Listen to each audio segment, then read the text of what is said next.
Hello everyone, welcome to my YouTube channel. और आज के इस वीडियो में अपन बात करेंगे नीट 2022 के अंदर 650 प्लस मार्क्स लाने के बारे में। तो 60 डेज़ का ये रहेगा टाइम टेबल, जिसमें किस तरीके से इसको फॉलो करना है अभी मैं आपको स्टेप बाय स्टेप बताता हूँ। तो स्टार्ट करते हैं कि अपना जो स्टार्ट होगा स्टडी का दिन में वो 6 बजे से स्टार्ट होगा। तो 6 बजे से पहले पहले आपको उठ जाना है। मैंने यहाँ पे लिखा ज़रूर हुआ है कि यानी कि 5:45 पे उठना है, लेकिन आपका जब भी मन करे आप उठो, लेकिन 6 बजे से स्टडी पे बैठ जाना है। ठीक है। तो 3-3 घंटे में मैंने तीनों सब्जेक्टों को डिवाइड कर रखा है। हर सब्जेक्ट को अपन 3 घंटे देंगे। 3-3 घंटे के साथ 12 घंटे की अपन स्टडी इसमें करेंगे। ठीक है। रिवीजन और क्वेश्चन प्रैक्टिस 12 घंटे के अंदर अंदर। उसके अलावा क्या होगा वो मैं बताता हूँ आपको। तो स्टार्ट करते हैं 6 से लेकर 9 बजे तक स्टार्ट करेंगे फिजिक्स के साथ, क्योंकि सुबह के टाइम पे दिमाग फ्रेश रहता है। तो उस टाइम पे अगर फिजिक्स को अपन रिवाइज करेंगे, उसकी प्रैक्टिस करेंगे, तो वो अच्छे से अपन को याद रहेगी। तो किस तरीके से करना है कि फर्स्ट 1 घंटे में करना है कि फॉर्मूले को रिवाइज करना है। फॉर्मूले रिवाइज किस तरीके से करने हैं कि आपने जहाँ से भी कोचिंग कर रखी होगी या फिर आपने सेल्फ स्टडी कर रखी होगी, तो वहाँ पे आपने ज़रूर एक अलग से सिर्फ फॉर्मूलोज़ की नोटबुक ज़रूर बनाई होगी। तो वहाँ पर टॉपिक वाइज अगर नहीं बनाई है तो अभी भी टाइम है, बना सकते हैं आप। पूरे चैप्टर की पूरी फिजिक्स के फॉर्मूले एक अलग नोटबुक में आप नोट कर लो और उसको रोज़ इस टाइम टेबल के अकॉर्डिंग उसको रिवाइज करो। 1 घंटा रोज फिजिक्स के फॉर्मूलोज को रिवाइज करो। उसके बाद बचे हुए 2 घंटे में करने हैं क्वेश्चन प्रैक्टिस, क्योंकि फिजिक्स ऐसा सब्जेक्ट है कि जब तक प्रैक्टिस नहीं करेंगे तब तक कुछ भी नहीं आएगा। अगर फॉर्मूले आपको आता भी होगा तो भी आप क्वेश्चन को नहीं कर पाएंगे, क्योंकि आपकी प्रैक्टिस नहीं होगी तो आपका हाथ कहीं ना कहीं जाके जरूर अटक जाएगा। ठीक है। इस तरीके से आप 3 घंटे में फिजिक्स को डिवाइड कर सकते हैं। अब बचा हुआ 1 घंटा जो है, अब 9 से लेकर 10 बजे के बीच में आप ब्रेक ले लो। इसके अंदर आपको नाश्ता करना है, नहाना धोना जो भी करना है वो कर लो आप 1 घंटे के अंदर। ठीक है। दिमाग को थोड़ा रिलैक्स दे रखना है। उसके बाद फिर 1 घंटा रेस्ट के बाद में बैठना है 10 से लेकर 1 बजे के बीच में। फिर से चालू करनी है बायोलॉजी, क्योंकि ये थोड़ा सा दोपहर का टाइम आता है तो काफ़ी बच्चों को इसमें नींद आने की प्रॉब्लम रहती है। इसीलिए काफ़ी बच्चों का जो फेवरेट सब्जेक्ट होता है वो बायोलॉजी होती है। तो मैंने बायोलॉजी इसीलिए यहाँ पे रखा हुआ है, ताकि वो अच्छे से बायो को रिवाइज कर सके और उनको नींद ना आए। अगर आपका फेवरेट सब्जेक्ट केमिस्ट्री है तो यहाँ पे आप उस केमिस्ट्री को भी रख सकते हो, वो आपके ऊपर डिपेंड है। अब बायोलॉजी को कैसे रिवाइज करना है, पहले 2 घंटे करने हैं इसको रिवाइज।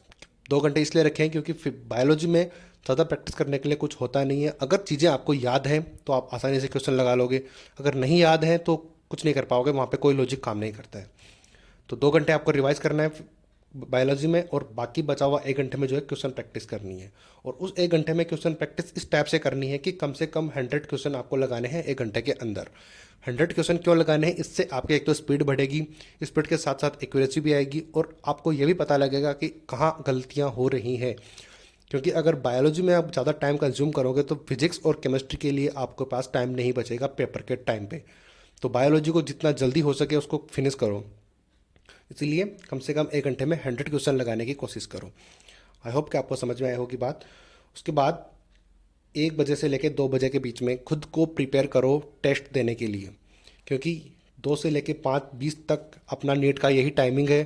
तो नीट के टाइमिंग के लिए मैंने यहाँ पे 2 से लेकर 5:20 तक आपको देना है मॉक टेस्ट, फुल सिलेबस का मॉक टेस्ट देना है। क्यों रखा है मैंने ये टाइमिंग, क्योंकि अपनी जो नीट के एग्ज़ाम का जो टाइम है वो 2 से लेके 5:20 तक ही है। ताकि अगर अपन अभी से ये प्रैक्टिस करेंगे 2 से लेके 5:20 तक पेपर देने की, तो अपने कॉन्शियस माइंड में ये बात चली जाएगी कि जब भी अपन नीट में बैठेंगे एग्ज़ाम देने, तब अपना माइंड रेडी रहेगा कि हाँ मुझे इस टाइम पे मेरा पेपर देने का टाइम रहता है या फिर मेरा टेस्ट देने का टाइम रहता है। तो आपको उस दिन अजीब बिल्कुल भी नहीं लगेगा। आई होप कि आपको ये बात समझ में आ रही होगी कि मैंने इस टाइम पे क्यों ये पेपर रखा हुआ है। आई इतनी बात समझ में। अब 5:20 तक पेपर देने के बाद 40 मिनट लेना है ब्रेक, और उस ब्रेक में बिल्कुल भी ये नहीं सोचना है कि मेरा पेपर ख़राब गया है या फिर मेरे ज़्यादा क्वेश्चन सही हुए हैं, ज़्यादा गलत हुए हैं, पता नहीं क्या हुआ होगा। वो बिल्कुल भी नहीं सोचना है। आप म्यूजिक सुन सकते हो या फिर अपने पेरेंट्स के साथ बैठ सकते हो। कहने का मतलब है कि खुद को फ्री रखना है उस टाइम पे। उसके बाद छः अब उसके बाद 6 बजे के बाद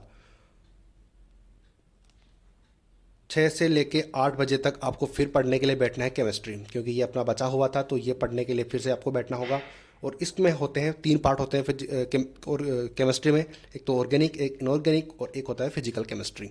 तो ऑर्गेनिक और इनऑर्गेनिक को कैसे पढ़ना है, वही सेम बायोलॉजी वाला पैटर्न इसमें फॉलो करना है, क्योंकि इनमें भी ज़्यादातर पार्ट जो होता है याद करने वाला होता है। यहाँ पर क्वेश्चन प्रैक्टिस जितनी, क्योंकि अधिकतर पार्ट इसमें भी याद करने वाला होता है, तो बायोलॉजी का सेम पैटर्न फॉलो करना है, केमिस्ट्री के अंदर भी, ऑर्गेनिक और इनऑर्गेनिक के अंदर 2 घंटे करना है रिवाइज। जितना ज़्यादा रिवाइज करेंगे उतना ज़्यादा चीज़ें याद रहेंगी और वही अपन को एग्ज़ाम में काम आएंगी। और 1 घंटे करना है क्वेश्चन प्रैक्टिस। आई होप जो मैं बताना चाह रहा हूँ आप समझ रहे होंगे। बायो और केमिस्ट्री में ऑर्गेनिक और इनऑर्गेनिक उनकी सेम प्रैक्टिस करनी है।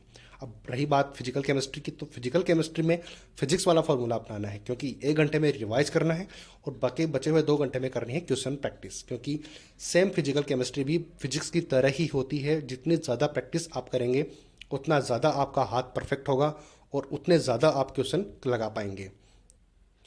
अब बात आती है कि क्योंकि कुछ लोग जो होते हैं 8 बजे के बाद खाना खाते हैं और कुछ लोग होते हैं कि 9 बजे के बाद खाना खाते हैं। जो लोग 8 बजे के बाद खाना खाते हैं तो वो क्या करेंगे कि 8 से लेकर 8:30 के बीच में, यानी कि 30 मिनट के अंदर अपना खाना फिनिश करेंगे और 30 मिनट के बाद 8:30 से लेके 9 बजे तक अपनी प्रैक्टिस करनी है, क्वेश्चन प्रैक्टिस जो बचा अपना पार्ट है उसकी। ठीक है। और जिनका खाना 9 बजे के बाद होता है तो वो क्या करेंगे, वो 3 घंटे उनके कंप्लीट हो चुके हैं, तो उनकी स्टडी कंप्लीट हो चुकी है तीनों सब्जेक्ट की। 9 बजे तक उनके तीनों सब्जेक्ट की स्टडी कंप्लीट हो चुकी है।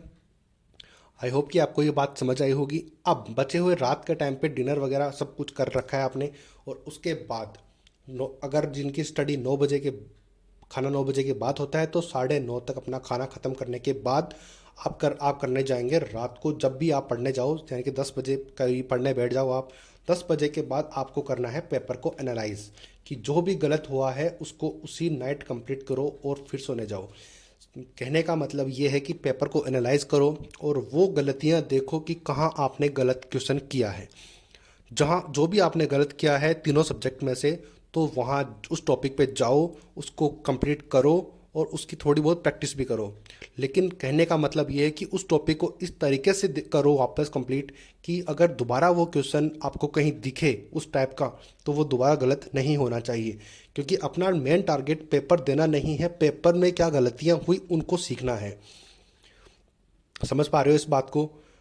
तो इस तरीके से करते करते अपन जब एग्ज़ाम तक आएंगे तब अपना लेवल इतना हो चुका होगा, पर इतने प्रिपेयर हो चुके होंगे, एक तो एग्ज़ाम के टाइम के लिए एक क्वेश्चन गलत नहीं करना है और उसको सही कैसे करना है वो अपन उस तरीके से अपने टॉपिक भी क्लियर होता रहेगा कि गलत वही होगा जो अपन को नहीं आता है, और जो नहीं आता है तो अपन उसको उसी नाइट पढ़ के फिर सोने जाएंगे, तो अपन ने वो चीज़ बिल्कुल नहीं रहेगी कि वो जो चीज़ नहीं आती थी वो भी अपन को आने लग जाएगी।